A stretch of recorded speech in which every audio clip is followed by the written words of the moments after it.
गांव की लड़की का प्रतिशोध। गांव देवपुर के पास एक घना जंगल था जिसके बारे में लोग कहते थे कि वहां कुछ अजीब घटनाएं होती हैं। दिन में गांव वाले उस जंगल के पास जाते, लेकिन सूरज ढलते ही वहां का सन्नाटा और अंधेरा गांव वालों को वापस अपने घरों में बंद कर देता था। यह जंगल एक अनहोनी का गवाह था जो सालों पहले घटित हुई थी और जिसके बारे में अब भी लोग कानाफूसी किया करते थे। गांव की सबसे सुंदर और मासूम लड़की का नाम था कमला।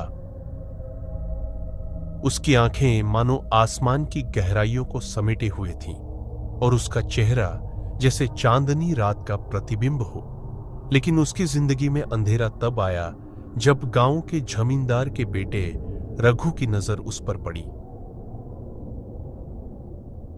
रघु अभिमानी और निर्दयी था।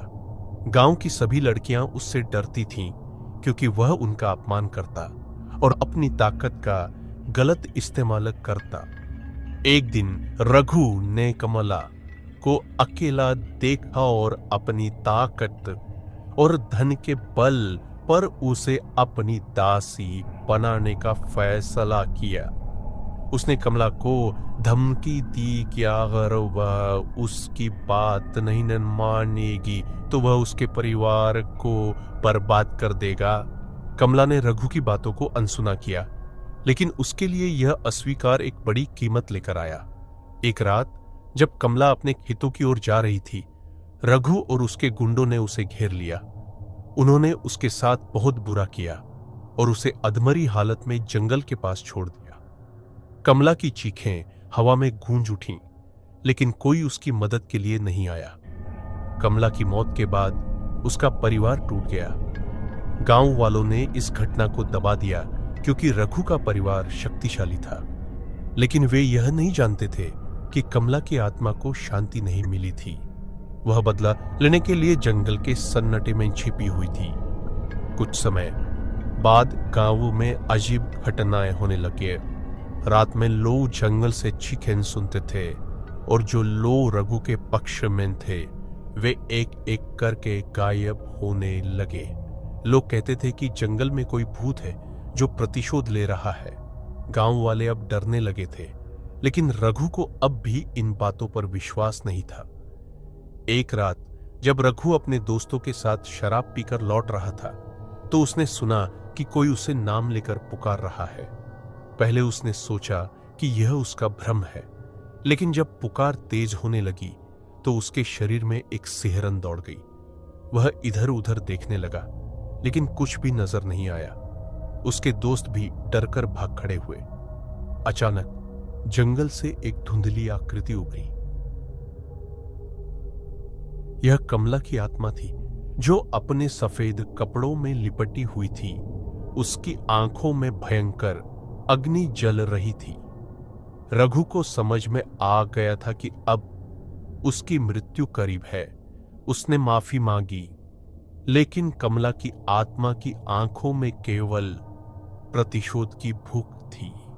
वह धीरे धीरे उसके पास आई और उसके चेहरे के पास झुककर फुसफुसाई, तुमने मुझे मारा था, अब मैं तुम्हें मौत के उस अंधेरे में धकेलूंगी जहां से तुम कभी वापस नहीं आ पाओगे। रघु चिल्लाने लगा, लेकिन उसकी आवाज जैसे जंगल में खो गई थी। कमला की आत्मा ने उसे घसीटा और उसे उसी जगह ले गई जहां उसने अपनी जान गंवाई थी। वहां उसकी आत्मा ने उसे धरती में गाड़ दिया जहां से कोई उसे बचाने नहीं आ सकता था। उसकी चीखें रात के सन्नाटे में गुम हो गईं। सुबह जब गांव वालों को रघु का शव जंगल में मिला तो उसके चेहरे पर डर की छाप थी। उसके दोस्तों ने उसकी हालत देखकर सबको बताया कि यह कमला की आत्मा का काम है। गांव में दहशत फैल गई और लोग समझ गए कि कमला अब भी वहां है, अपने अपमान का बदला लेने के लिए। उसके बाद गांव वालों ने जंगल में जाना बंद कर दिया। जमींदार का परिवार गांव छोड़कर चला गया और देवपुर का जंगल और भी भयानक हो गया। कमला की आत्मा ने रघु से बदला लिया था, लेकिन उसकी आत्मा अब भी वहां घूमती थी। जैसे और भी किसी का इंतजार कर रही हो, जो उसके साथ हुए अन्याय का हिस्सा था। गांव वालों ने धीरे धीरे यह मान लिया कि जंगल में अब कभी कोई नहीं जा सकता। रात के समय हवाओं में कमला की चीखें अब भी सुनाई देती थीं, जैसे वह कह रही हो, मैं अब भी यहां हूं और मैं कभी नहीं जाऊंगी।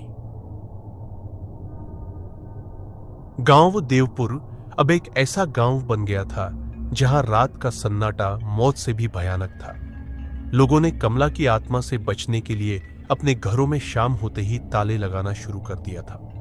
वे जानते थे कि कमला का प्रतिशोध अभी पूरा नहीं हुआ है और जब तक उसका न्याय नहीं होगा, वह गांव पर अपनी छाया बनाए रखेगी।